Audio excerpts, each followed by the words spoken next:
This is a dialogue between J. Krishnamurti and Daniel O'Hanlon in Malibu, California, 1972. Together, sir. Right. You don't have to... It's hard to know where to begin, isn't it? I have the impression, having read some of your writings, that we would have things to talk about, but I don't know where to begin, And in a certain sense, I have the advantage of having read something of yours, and I'm sort of an unknown quantity to you. So, where shall we begin? I don't really know.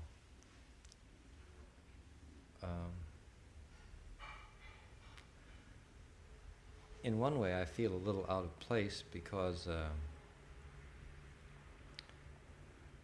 in reading your writings, I feel that people who are connected with organized religion in any way don't come off too well, And I am quite clearly, part of a very discernible, tangible phenomenon on the religious horizon. I guess you'd have to say I'm part of organized religion in some fashion. So do you think we could start why there is division amongst all religions? Mm-hmm. The Protestant, the Catholics, the Episcopalian, the Hindu, the Muslim, the Buddhist, the Jain, there are dozens and dozens of divisions. Right. Well, I'm certain that at least I feel fairly certain that one of the very significant reasons why that's true is that human experience in different places and in different circumstances is, culturally diverse. People grow up with different backgrounds and in so many ways, and when they come to express the religious dimension of their lives, the garment which it wears, the form in which it's expressed bears the imprint of the place from which they come. In fact, that's one of the questions I'm putting to myself in this year of sabbatical leave, which I have coming up next year, is to try to, given the fact of this great diversity, to try to, in conversation with people who come out of these different traditions and going beyond the Christian tradition in which I have grown up, to try to discover what is that common, basic human dimension that we all share. So, as a beginning toward the question which you ask, I would say I think the difference comes from just the variety of human backgrounds and different historical, cultural, economic circumstances. Now that maybe isn't the most profound kind of an explanation, But also these various groups condition their children, their grandchildren, and so on. Right through the world this takes place. Yes. So there is this cultural, economic, social conditioning, religious conditioning. If I am born as a Baptist, I am forever a Baptist. Well, unless I change always. over. Yeah, I think in our world today, the movement from one place to another is probably greater because the people are aware of various other possibilities. I mean, I know several Hindus who have become Protestants. Mm-hmm. Protestants who have become Catholics. Right. It's the same from one, if I may use the word cage, to another cage. Yeah. Well, you know, the kind of things which people do hand on to their children from generation to generation, it seems to me, are a mixture, like everything human. There are good things and there are bad things in them. And I think, you know, having read some of your writings, I would be less inclined to think that all of the things which come out of man's past are to be rejected. You know, it seems to, I would have the feeling that through the growing experience of men and communities over the centuries of human life, there would be the possibility of them discovering, becoming aware of certain dimensions of human existence, and handing on that experience. I'm a little puzzled at some stages in reading your writings to find that, at least I have the impression that all things which exist out of memory in time and thought are looked upon as in a sort of a negative way. You see my problem? Yes, I understand. No, I'm perfectly, you know, willing to recognize that this dimension is there. The limitation, the kind of formalistic imprisonment in which people do find themselves by the way they have inherited and live in their religious traditions. But I certainly have met people who are living within these traditions, who find somehow within this a sense of freedom, a sense of peace, a sense of genuine love at some depths, you know? Oh, this, of course. Mm-hmm. But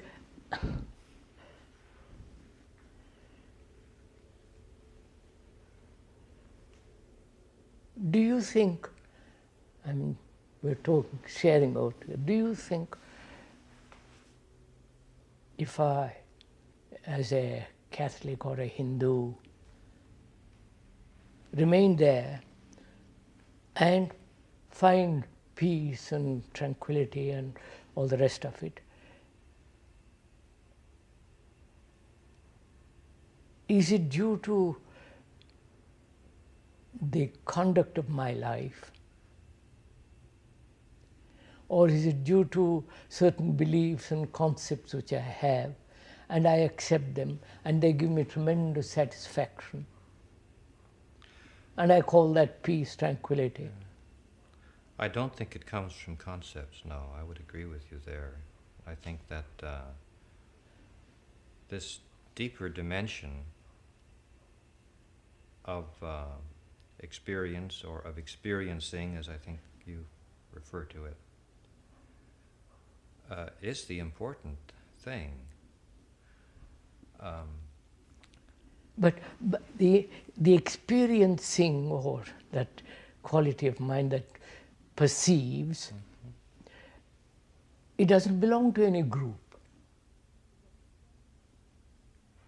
Well, in a sense, I think that's true, but I think it does happen in groups, and to some extent, I would be willing to believe that it happens as a result of the kind of things which have gone on over the centuries in those groups, that there's a kind of a an inherited, unconscious, deep, racial. well, I don't know how to put it, but it seems to me that, I guess what I'm saying is that I really feel that we do profit and learn from those who have gone before us and are able to share in some way, to, as a consequence of that, to more easily achieve this wisdom, this peace, this reality, this deep reality of love. But I would, I think we would be in very solid agreement that whether the concepts, the thoughts, those things on that level are not the real thing. center. No. They're not the central issue. But I don't think I would see them in quite the same way as you do, necessarily as obstacles. I can see that they could be obstacles if they're made into things in themselves. But I would be more inclined to see them having the possibility of being the means through which, the setting in which, the symbols through which this deeper reality is reached, you know? Are you saying, sir, that the tradition, whether the Asiatic tradition or European tradition, has something in it, has some truth in it, which is embedded in the unconscious, or whatever you like to call it, in the mind, through centuries, and that you can't put all that, throw it all out, but use it, let it operate. I guess, yes, I think that's sort of what I'm saying, that I would, this question, because if I'm born as a Catholic or a Hindu, I'll take Hindu, doesn't matter whether they're Catholic or Hindu. All the racial concepts, beliefs, the enormous tradition of 5,000 years gathered in the forefathers, handed over from generation to generation, twisted, a little bit colored, at a bias, all that is in me, Catholic, Protestant, whatever it is. And will that actually, I'm inquiring, will that actually bring real depth of understanding? certainly not in an automatic way, and No, I'm understanding, see something totally original, in the sense something new that's never been handed over. After all, well, the whole idea, the whole idea of the Greeks with their measurement, the Hindus who stepped out of measurement, trying to find the immeasurable.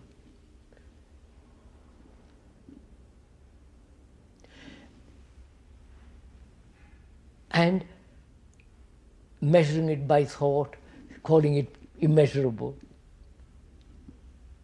Experiencing that, saying that exists.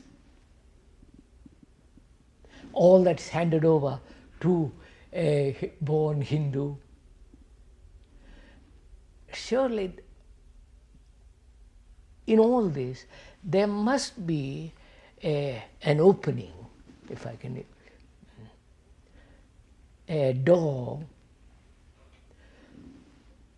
through which I see, through which there is a perception, which is unrelated to all the things that have been handed to me. Why does it have to be unrelated to all Because- the things which have because happened to me? that thing must be totally new. New in not in sense of old and new, but something entirely different. Not to be captured by thought, by sentiment, by the accumulated experience of generations, which are all in time. That must be something. Well, I think this is where some of my problems emerge with that. I don't think I feel that there is that kind of gap between the reality of time and this deeper dimension, which is below thought and time. I think I'm more inclined to see these as having an integral relationship to each other, and that when one says that there is newness, there is freshness, there is originality, creativity. I mean, those are just words. Yes, but the reality which lies underneath those words. It seems to me the reality which lies underneath those words can be in some way assisted, influenced, engendered, like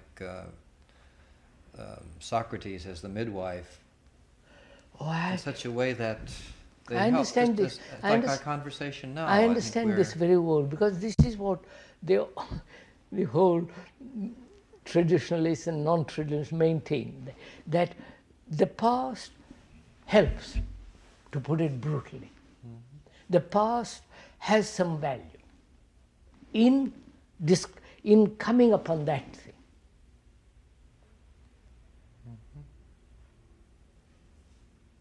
Yeah, Now, I think so.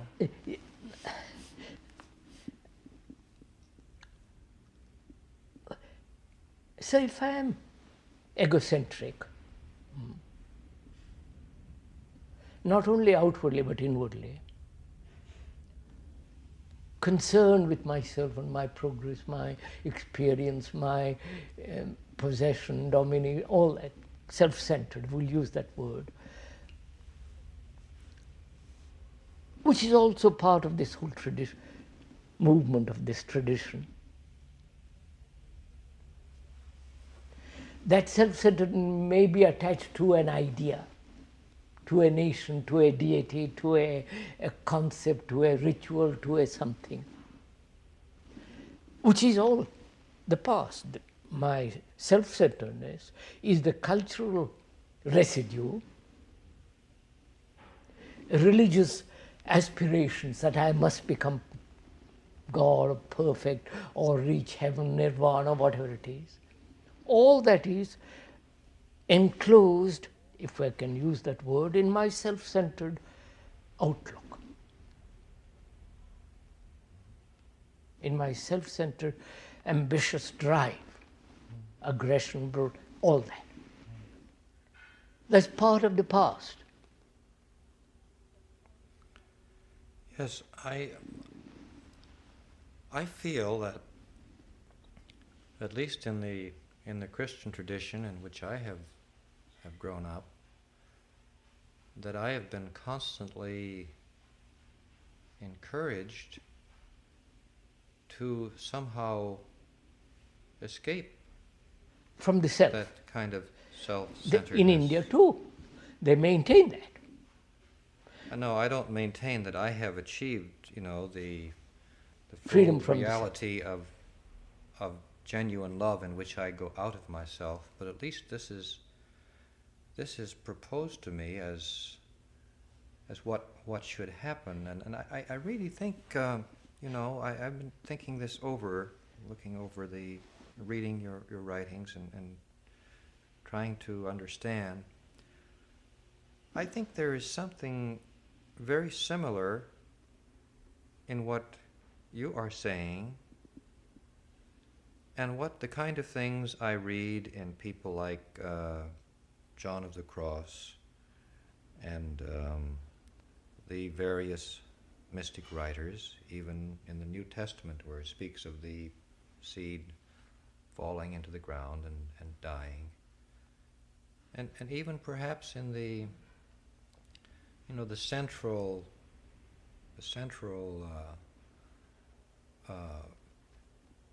reality of Christian belief, which has to do with the death and resurrection of Jesus and our entering into that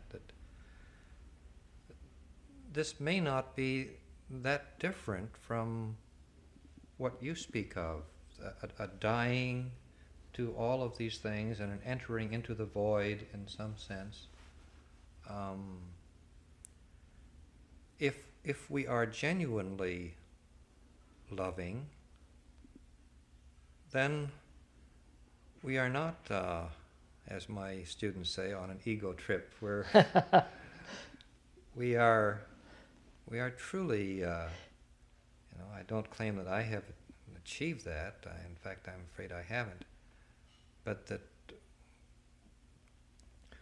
we really are not self-centered. We're outgoing. I want to go into this a little bit, if I may. If there is self-centeredness of the kind we are talking about, that must be set aside. That must be negated. I think so. The very negation of that opens the door. Well, yes, I think so. That is what we're talking about, aren't we, you and I? I think we're saying something very similar. Similar. Now wait a minute, sir. Maybe not, but it seems so at the moment at least.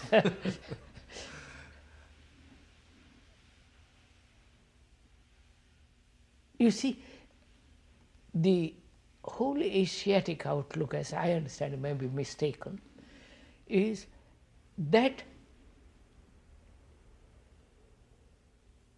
self-centered, self-concerned, self-assertion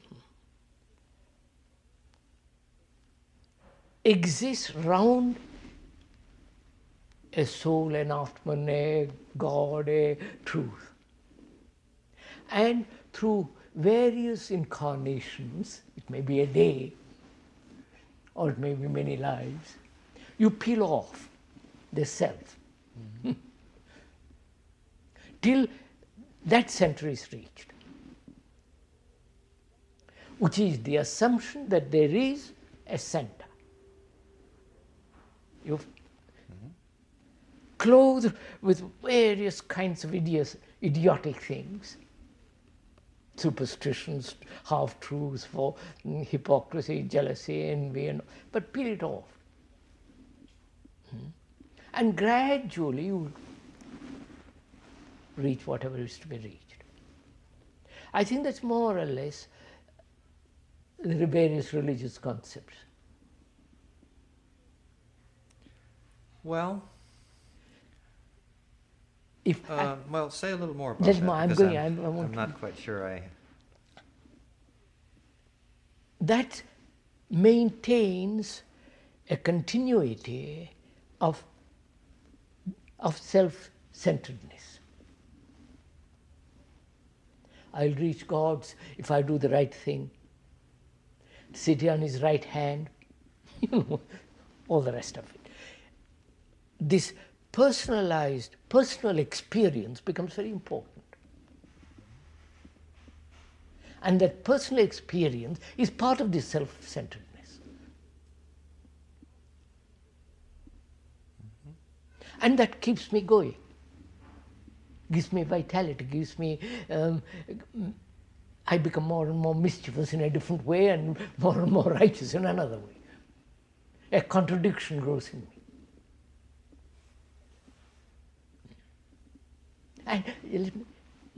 And all this is the past.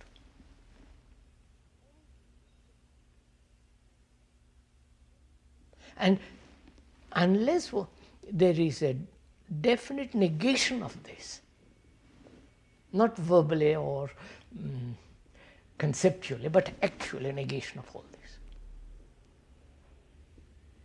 Not gradually, but to cut it out instantly. I think that is the central issue. Whether the Hindus say it in one way, the Christians say it another way, or so on. That is the central issue. Because born in Europe, I might believe in Jesus and Savior and resurrection and all that. And in India, I believe something else. Actually, there is no, I never heard of Jesus. What are you talking about? Why should some man suffer for me? It's my karma, my misery I brought into this world. I'm mischievous. So it is a matter of conditioning, one this way. So I say, look at all, this whole phenomena, East and West, all of them trying to reach something, because this world is such a shoddy affair anyhow. Whether you're a millionaire or a poor man, whether you're a communist or a marvelous artist or a spiritual, whatever it is, it's that dreadful world we live in, brought about by our lack of right relationship. And that right relationship can't exist if the self-centered thing continues.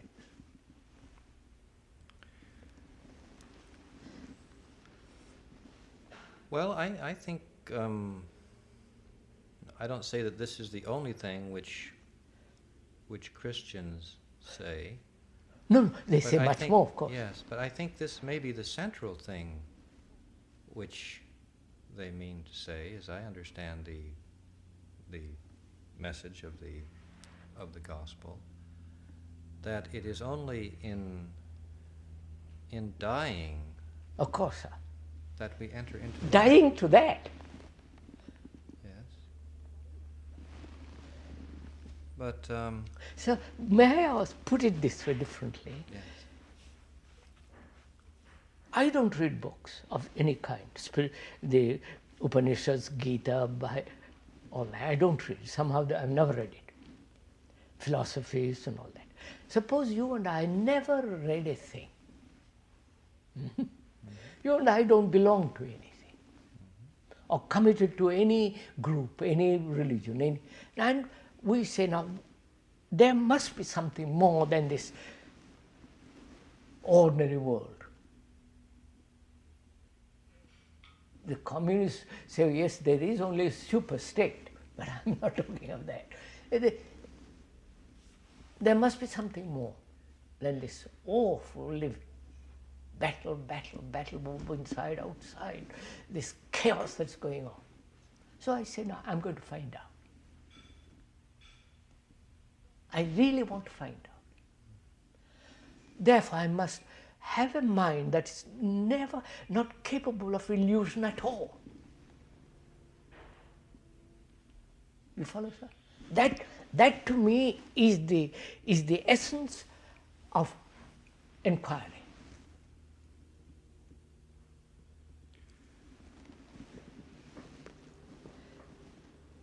Complete openness is what you are asking for. No, not complete openness. I know nothing. I don't know God exists. People have told me. I don't know if somebody came to life after death. I don't know. They say so. That may be 60, 100 years after, when the disciples know what they are, exaggerate propaganda, anything is possible, as they did with the Buddha, as they did various other teachers. I say, I know nothing. I won't accept a thing. I want to find out. Not that I'm vain, or that be stupid. So as I know nothing, I can only begin with what is, and not to get deceived,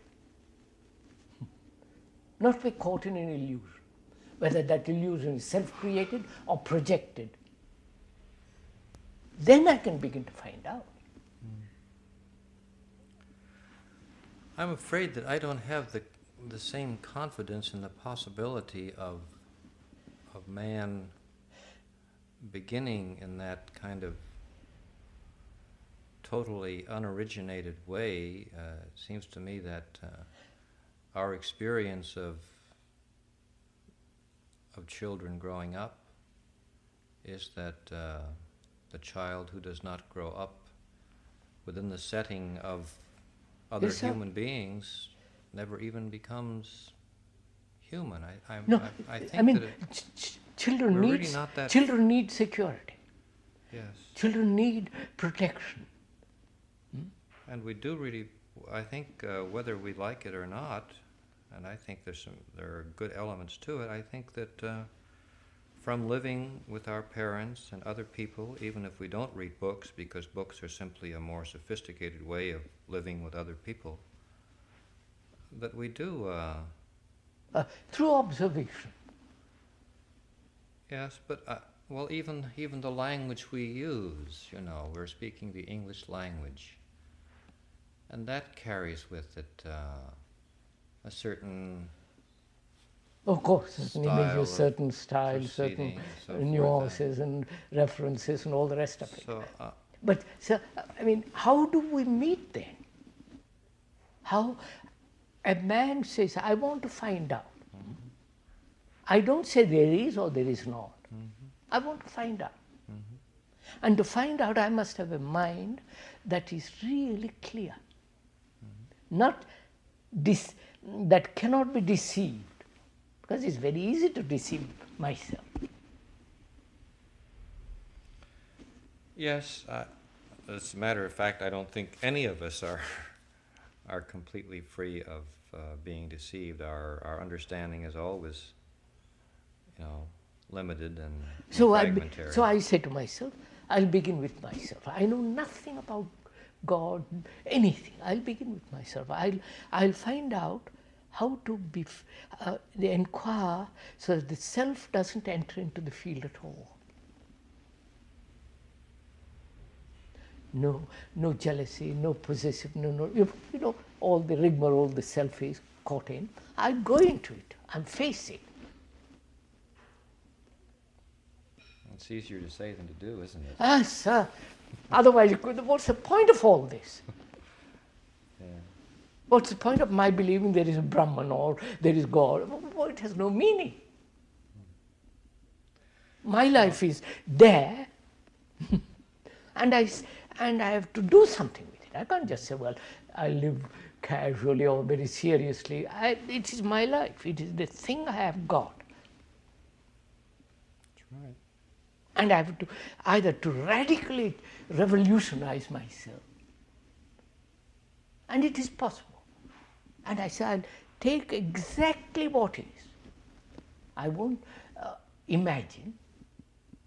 I won't contrive to change what is. I think that's what we're all trying to do. So look at it, face it. Mm-hmm. Then, if I observe that thing without all the speculative translations of what is, then I have energy to go much deeper into it. I don't know this. Well, I really think that, as I was saying earlier on, that I'm less inclined to feel that all of the thoughts and the writings and the ideas that surround us are totally a hindrance. I think there are things that can help us. Well, no. All right, sir. That For means instance, people read your writings, and I think that this probably helps them to move toward a deeper level, which is not being caught simply in what somebody says because somebody else said it, but kind of helps them to deal directly with their own experience and their own contact with what is. But I feel a bit uneasy about this kind of cleavage between, what is and... no, it's not a cleavage. Maybe I'm not understanding you. No, I'm afraid no. I don't know anything. So I know nothing beyond what is. Mm-hmm. The what is my shoddiness. My little anxieties, worries, fears, jealous, this self-centered movement that goes on eternally. So that is what I know, both consciously as well as unconsciously. That's my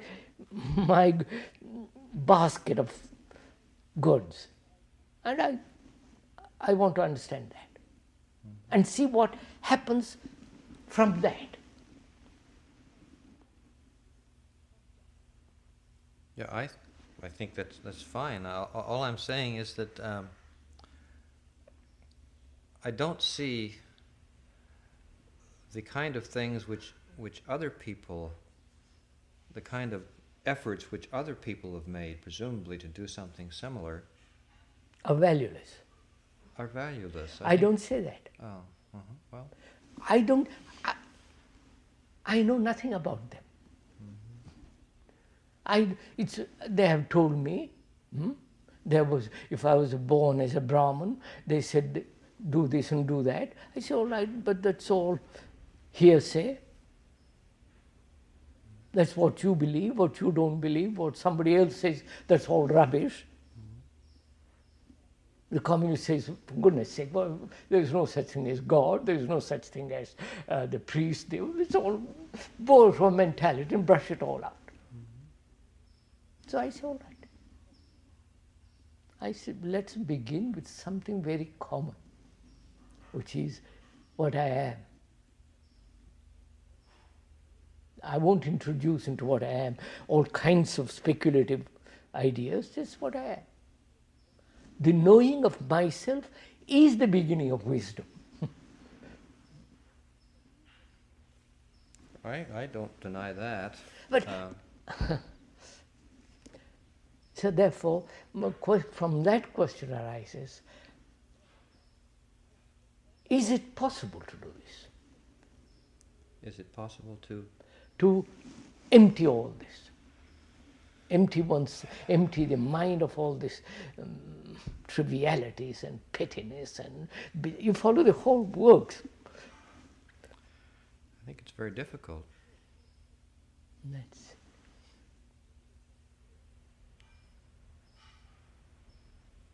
Actually,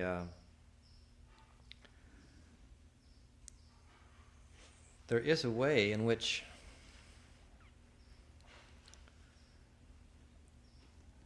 well, maybe here we're saying the same thing, but I think there is a way in which I don't feel I want to empty myself of all of the collective experience of my fellow human beings down through the centuries. I feel that that there is some value in in being born as a part of that,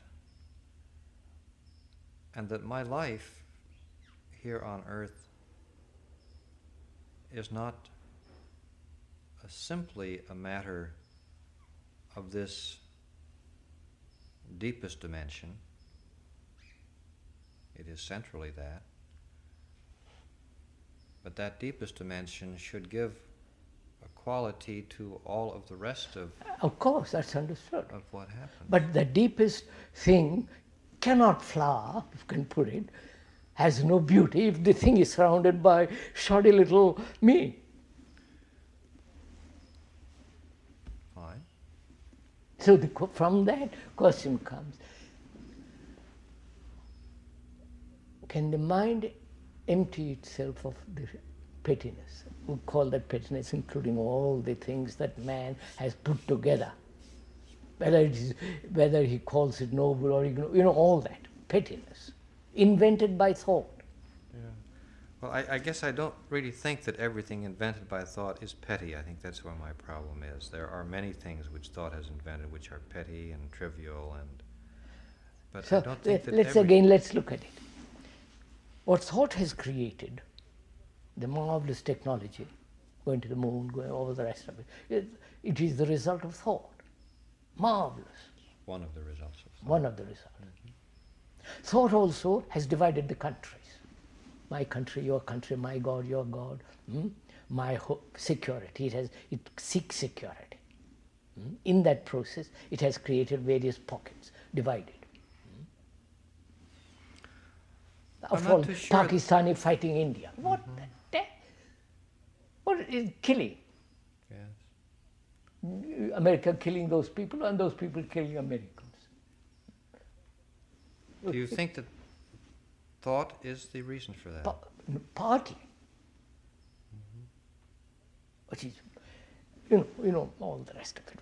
Thought has created not only the marvelous things, comforts and physical well-being and all that, but also thought has created this division between people.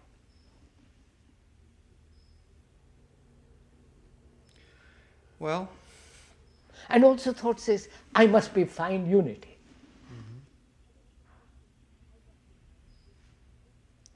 On the one hand, look at it, what's going on. One hand they say we must have peace. Other hand you have wars. I would be more inclined to think that that our human selfishness has more to do with wars. Of course, than thought. which is part of our thinking. Me first and you second. Well, maybe we're thinking of, maybe we're using the word thought in different ways. That's possible. Perhaps. Thought in the sense, thought is the response of the collective or racial or individual memories.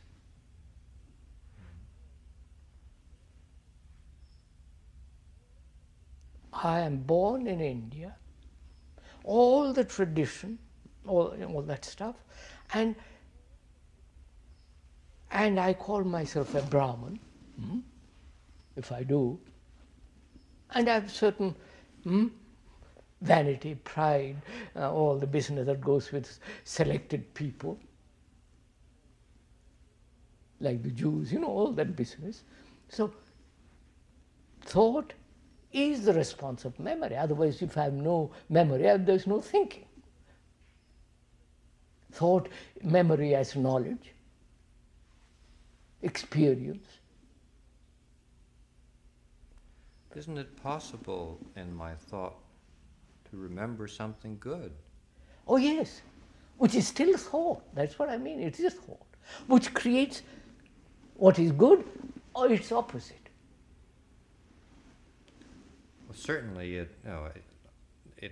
there are various things that can be done with thought. It can Of course, it can be legitimately used and illegitimately used. Right. We do both. We don't say, well, this is where legitimately the thought has its function. don't you think that when when thought becomes harmful and divisive and destructive, that's illegitimate. don't you think that the reason that that happens is not simply because there is thought, but because there is selfishness? That's what, of course, Yeah. I don't say because thought maybe is it's a matter of- illegitimately used when it is selfish. Yeah, maybe it's the way we're using words. Yeah, that's all. That's all. It takes us a long time to talk back and forth before we see what we're doing with our words.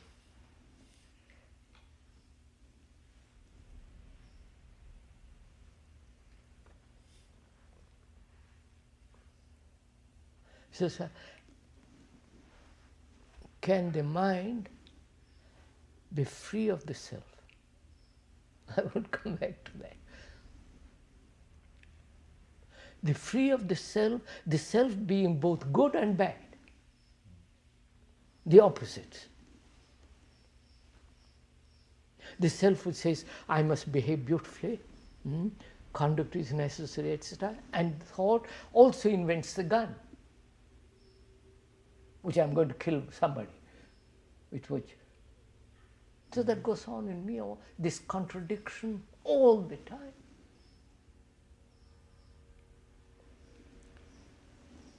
And that's part of the egotistic way I'm living.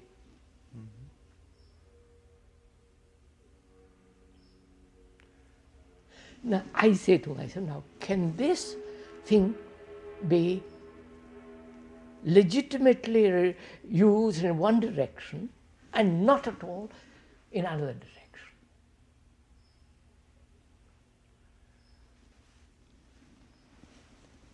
I mean legitimately in the sense, I must, if I'm in a relationship with any human being, I must protect, I must look after, you follow, care, build roads, not cut up hills, make the world beautiful, not my country, my home, But the illegitimacy of thought exists when I use thought as myself expanding, aggressive, violent, becoming, the chief minister of a blasted little country. Yeah. So well, maybe it would seem that we're agreeing on that. Then the next step is, how is this to be done? Difficult. No, I don't think so, sir. I think it difficult. I think it requires a great deal of energy. Both physical and psychological energy.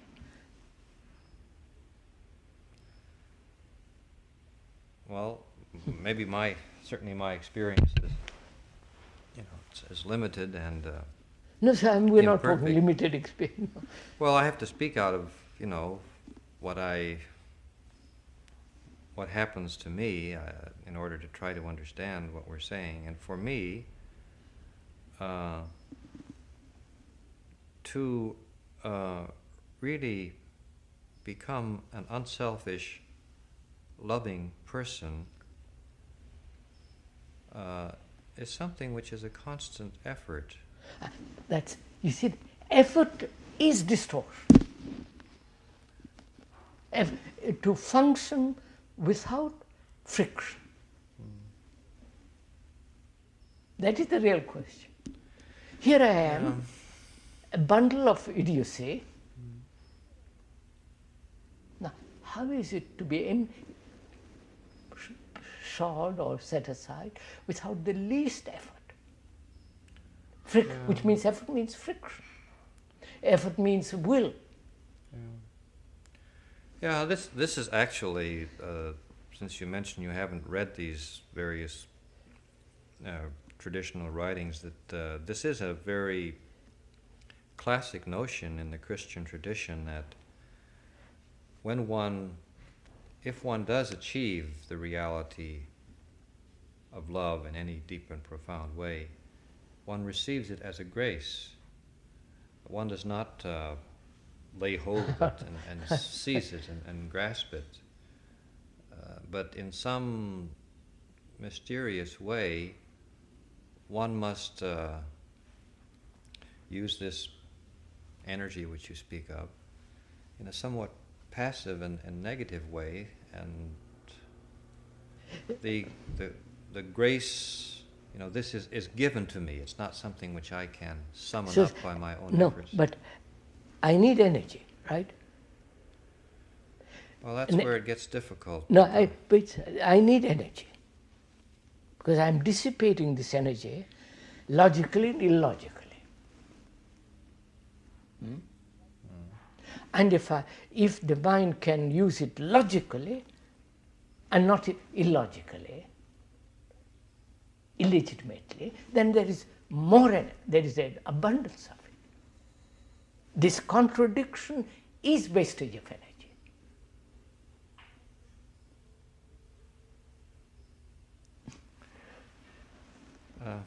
So can this contradiction come to an end in myself?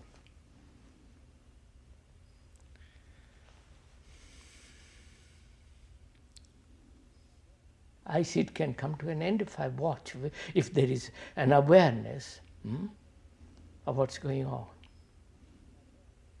Without any choice, without any compulsion, without any direction, just to watch, be aware that I am stupid ass, or that I am completely caught in my own little thoughts and, paddling in a little pond. To be aware of that, choicelessly. Yes, I'm afraid I don't entirely understand that. But you see, that's why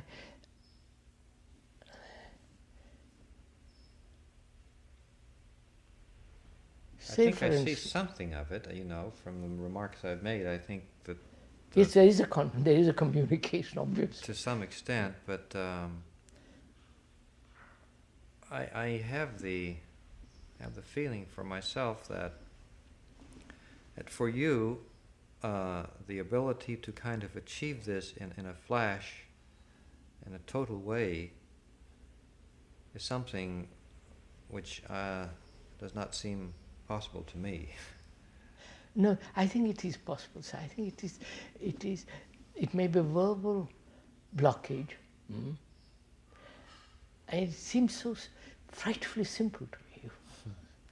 I can see that it does seem very simple to you, the way you put it, and to see something, sir, directly. To see the flower and not bring the image of the flower. Same way, to see what is in myself without any preconceived idea or image or concept, just to see. Because the image, the concept, the contrivance wastes energy, takes it away. So I said, I'm going to watch, I'm going to see, without any effort. Well, I in a sense I follow you, and in a sense I don't. I in a sense I see what you're describing, but I've not succeeded in. Of course, description is not the described. I mean, the word isn't the thing. But no, but I mean, I haven't succeeded in realizing in myself, in a concrete way, that I see in that sense. Quite.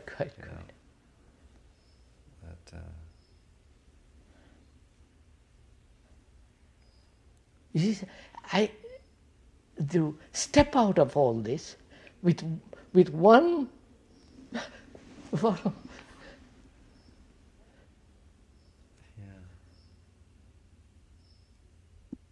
doesn't mean you cut off your human relationship. Doesn't mean that you stop being a good citizen. or just grow long hair, short hair, you become it means a tremendous living differently.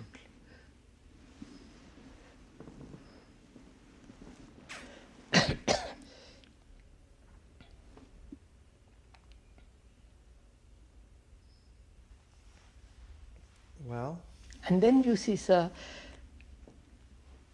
what we call God or whatever that is cannot be measured. And my mind is always measuring. Because the whole Western world is based on measurement. however, I would want to say that there is, in the Christian tradition in which I live, there is a permanent element which says precisely that God is not measurable. That thought, in the sense of conceptual thought, is quite incapable of grasping or reaching. Therefore, thought must be quiet. Yes. No, that's it.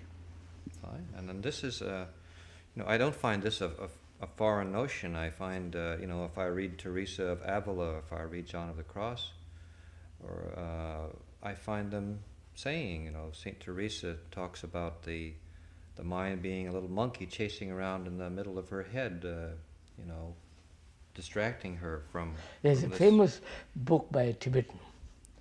I never read it, but a friend of mine was telling me the Buddha is sitting quietly meditating, and suddenly on his hand appears the monkey. And the monkey says, Lord, here I am. At last I've reached you. I'm in your hand. And the Buddha says, oh, is that so? And he said, I can do anything because I have traveled so long, for so many ages. I can fly, I can do anything you want. I've conquered evil, I've conquered, boasting and say, here I am, at last I've reached your hand. And the Buddha says, what next? He says, I'll show you. I'll go right round the world, over the heavens and come back.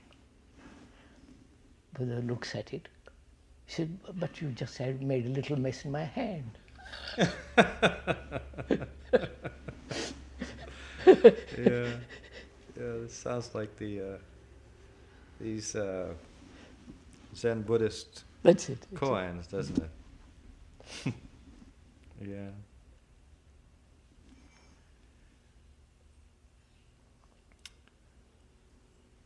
I think one of the difficulties I'm having in trying to understand better what you're saying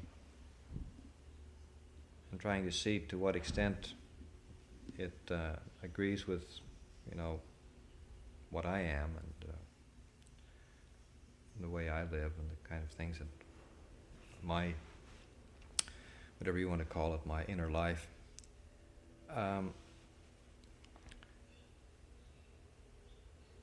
I see a problem in a kind of an integration of man's whole life,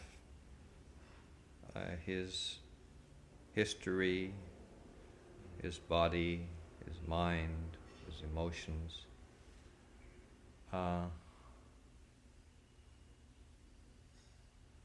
I don't feel that these are, I guess I'm repeating myself at this stage, but I don't feel that these are necessarily only obstacles. They can be obstacles. No, they can be, of course. They can be, but we're saying there must be harmony between the body, mind, and heart, and the whole structure. Yeah. I think maybe I would be saying a bit more that even harmony with man's collective history. I think that I think even there can be an element of something positive. I don't see that the things coming out of man's collective experience as being simply cages, you know. It's no, collective experiences, racial, collective, family, individual experiences. Why should I carry them? I am that. I am that. I don't say I am not that. But Well, the whole million years or whatever as a human being has collected all this.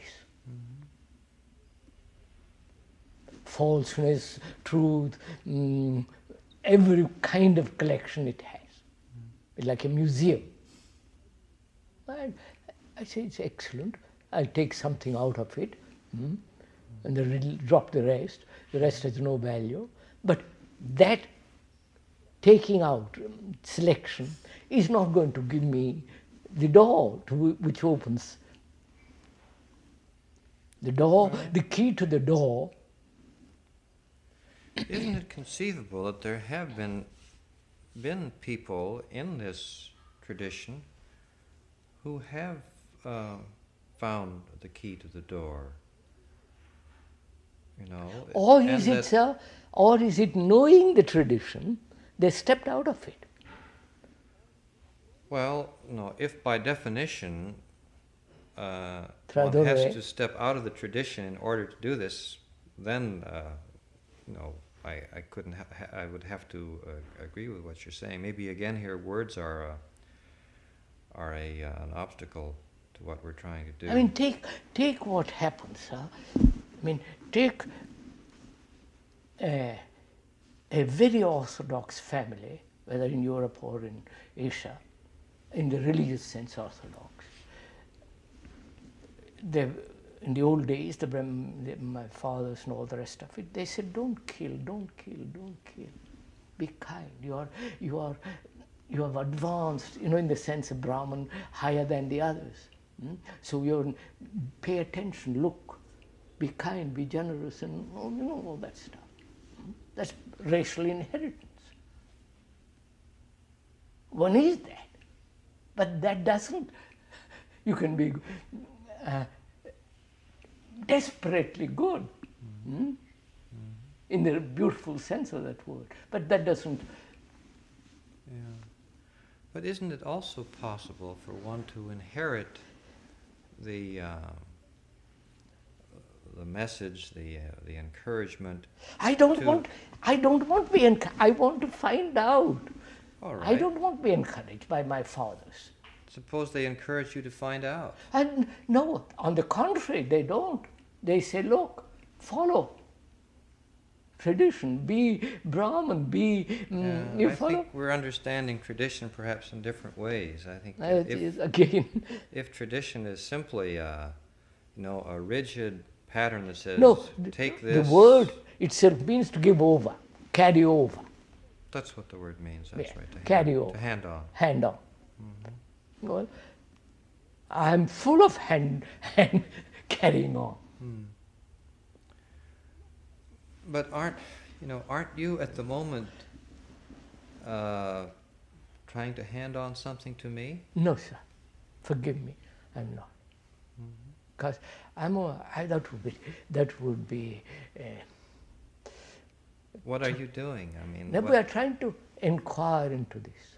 You and I, applying our minds and our hearts and everything, and at a level where there is an intensity, an affection, a love, see what this is, how to go beyond this. Well, I think that's the way things are handed on.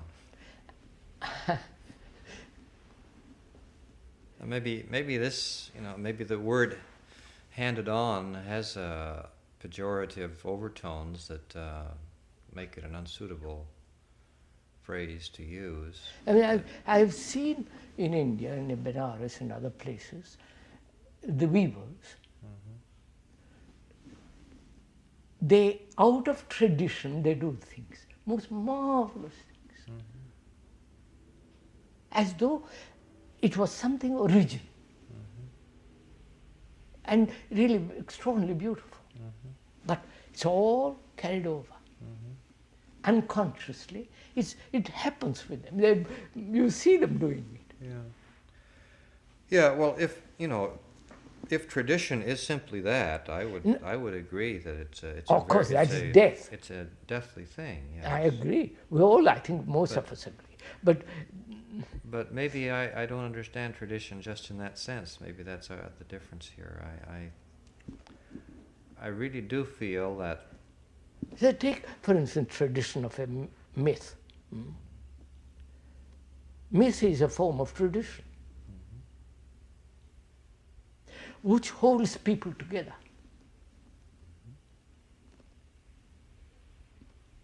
Together in a society. Like the Brahmanical or the Asiatic world, that India had certain religious division and looked at all that business. So it held for a while, for centuries and centuries. Now it is disappearing because the myth is broken. And they're trying to invent or supplement or find a new myth that will hold the people together. This is what's happening in this country. There is no myth here. And therefore everybody go, That's also deep, unconscious, traditional acceptance of a myth. When that goes, people, therefore, that kind of tradition is both destructive and helpful. But we are not talking of destructive or helpful. We are trying to find out something that's beyond all this. Yeah, well, that's maybe just the point at which we're having our problem, because whereas what we're looking for is beyond all this, I don't think I feel in the same way as you do that it kind of happens by a total separation from. And no, from it's all not that. separation. It's seeing the false as the false, which doesn't mean I'm separating. Seeing something not true. Fine, certainly no one can object to that.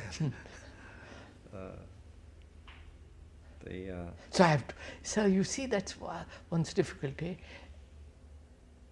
We have so many collections of things, and I have to see the truth in the false, and the false in the truth. I have to tread on such so delicately. No, I think that's everyone. Every responsible human being comes to the point of having to make, this personal option, or this personal way of shaping his life. The way I understand what comes from tradition, it's not simply a routine thing like these people making the rugs, but it's something which comes, and presumably, if and I think even more in the kind of world we live in today, when a person reaches a stage of awareness, that person has to make a decision. He has to make a choice, and it's a personal involvement. He may reject everything in that setting in which he has But grown up. Is truth a matter of choice? No. Well, yes and no. I think it's a matter of choice in the sense that I can refuse to see it if I care to. I think we're put together in such a way that that's possible. But basically, I think I would agree with you. Truth is a matter of seeing or not Perception. seeing. And in perception, there is no choice. There it is. Well, the very fact that many people don't see these things would suggest to me that there's some kind of choice involved in what happens to them so that they don't see it. I mean, people, in a sense, choose not to see. Oh, well, that's You know? I mean, they want to deceive themselves. Oh, I'm sure. All right, do deceive. That's well. I think I think that's a very common thing. I'm sure I do it myself. To really be, fully open to truth is a difficult thing. But so one has to. I think one has to begin right at the bottom. Yeah. Right. Begin their first step.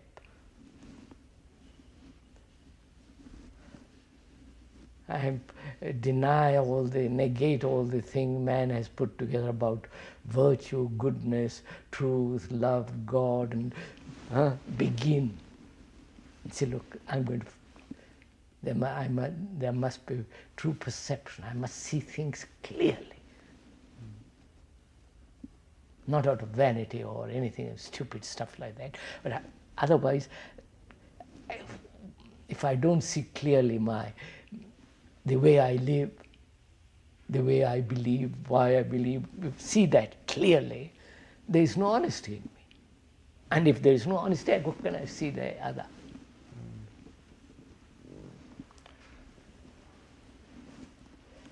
Yeah, well, I'm not denying that that this seeing is very basic. I think maybe this is introducing a new dimension to our discussion, but I think that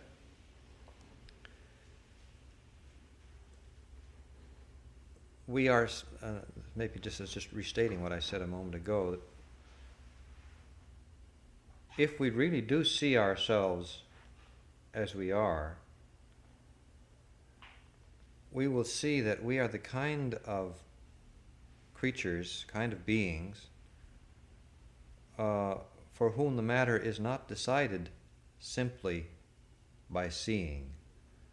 My freedom is engaged. This is an old kind of an argument. Plato apparently felt that to see the truth would automatically produce goodness in a person. I feel that seeing is tremendously important. It is. If I see a precipice, if I see a danger, I avoid it. That is the truth. Well, not everybody does. I mean, therefore, see what you are. Yeah. Not through colored glasses, not through prejudices, wishing, oh, I were not like this, I will.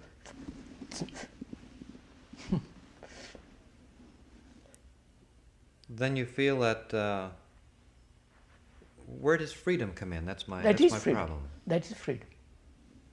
I cannot see if there is no freedom. If I am prejudiced, then I can't see. Seeing the truth of that frees me from prejudice. Seeing, there is no perception if I am greedy.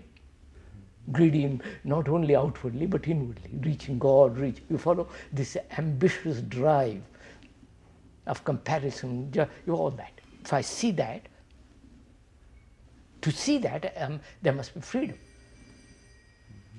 So, freedom is perception. Well, not to do what I like. Not to burn the houses and throw bombs. Yeah, I would have thought that that freedom and truth are inextricably related. They are, sir. But that they're not the same thing. Oh no, of course not. Yeah. I said freedom is necessary to perceive. What you perceive and how you perceive matters. Yeah. But I find that I have the possibility of seeing something and then freely choosing to act, not in accordance with what I see. Because we don't see. If I saw a cobra, there's no choice. If I saw a precipice, there's no choice.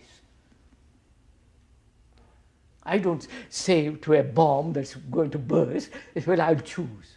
I run. Yeah, well, I don't. Those are examples where that's what normally would happen. Go further, go deeper. If I see greed is the greatest danger, because it divides man, it does horrible things to people. I see that. Then it's finished. And also I see fear very clearly what it does to the mind. Conscious or unconscious fear. So you follow? Yeah. It is the lack of completely seeing that makes it difficult.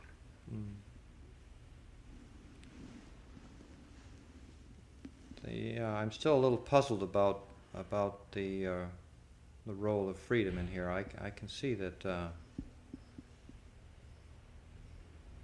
very close association between seeing and freedom, but the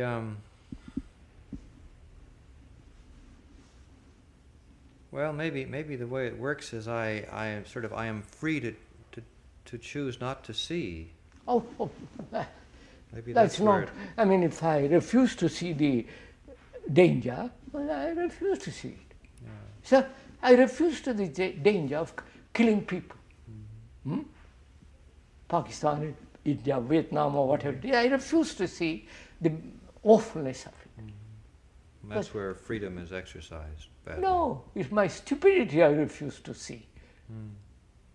Because I want my security. I want to live as I am. It doesn't matter if my son gets killed. See, what's puzzling me is, if some people see and some people don't see,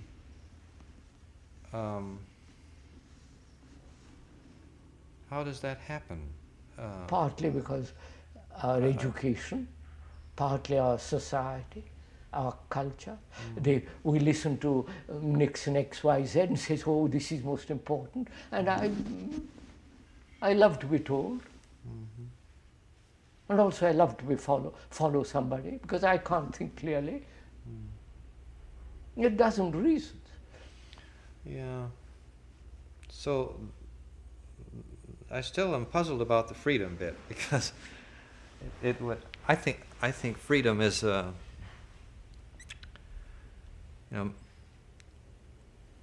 course, freedom can be used in two ways. We can speak of freedom as the kind of positive achievement of liberation, or we can speak of freedom as the ability to choose between That's not freedom. alternatives. That's not freedom. Is that freedom when there is choice, is there freedom? Well, that's certainly the way the word is usually used. I know, but is there in freedom a choice? Well, let's take whether I choose to see or not to see. But seems to me that there is an exercise of freedom there. You choose in freedom to see or not to see. Is that freedom? Well, it depends. I guess it depends how you want to define freedom. See, I think, as I say, one can speak of freedom as the liberation which comes from having moved in the right direction, as it were. Or one can speak of freedom as the possibility which man has Of going right or wrong. Going right or wrong. I mean, we're talking of total freedom, not in which choices. What would we call that in man which gives him the possibility of moving one way or the other, of choosing right or wrong? The Hindus call it karma. You know what that means? My samskara, the way I have lived. But that's not freedom, though. I'm just showing you that it. I mean, in that description, it's determined, isn't it? Yes, that is determination through the freedom of choice. Mm-hmm. I determine to go there instead of there or there. Yeah. Depending on my past memories, experiences, racial and all the rest of it. And that's not freedom. Where there is choice, how can there be freedom? Well, again, it depends on how you're using the word. You know, it seems to me that the normal English, I know, sir, the normal thing is very clear. Usage Yeah, is of that. course. But choice, why do I have to choose at all?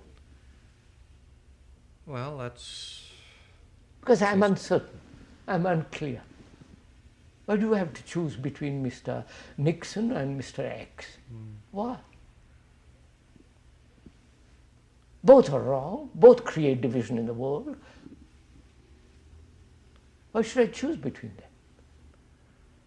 Well, it's quite possible that if you're choosing between the two of them, one might create a little less division than the other. Less or more. I mean, the whole question of choice exists only when I'm uncertain, when I'm unclear, when I'm confused.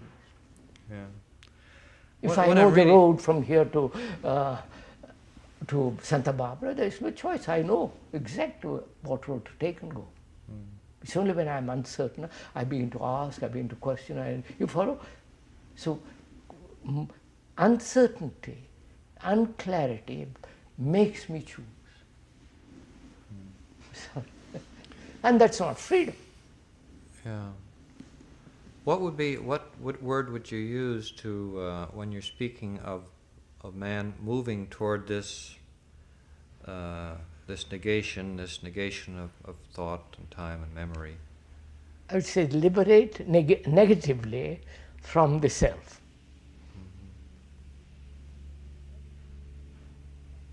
Because the moment you exercise will, it becomes the positive, and then there's another form of self. So you would feel that the will is not involved in that at all. Will is desire. No, I mean, will creates suppression, contradiction. I will not. Yeah, we're having problems with our words again here.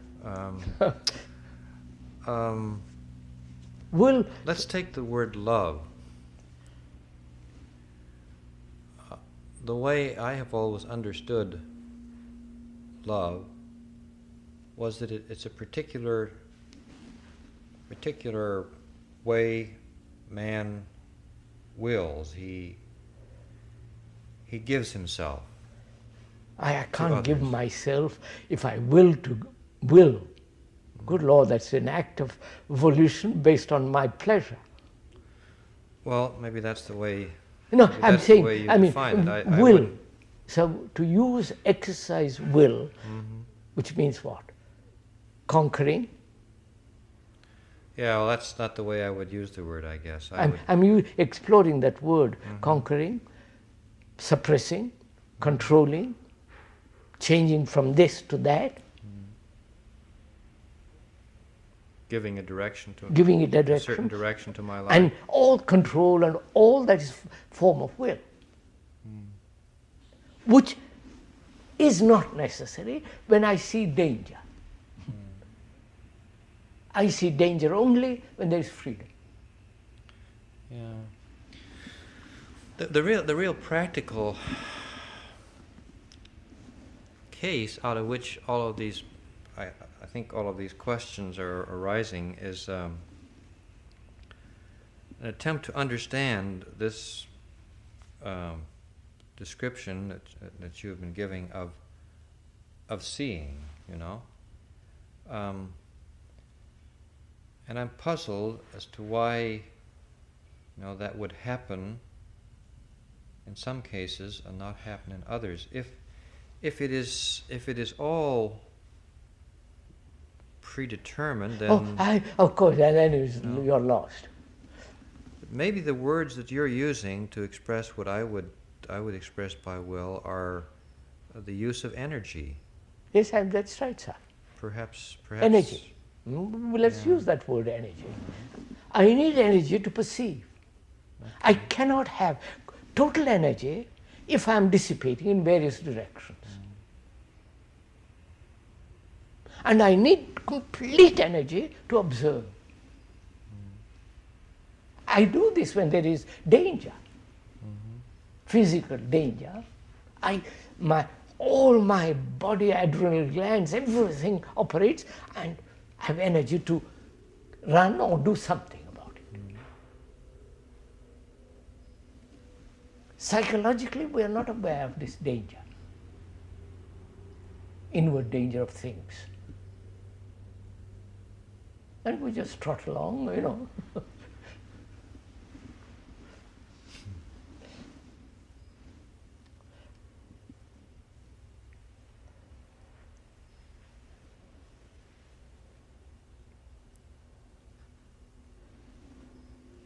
So we've talked enough, haven't we?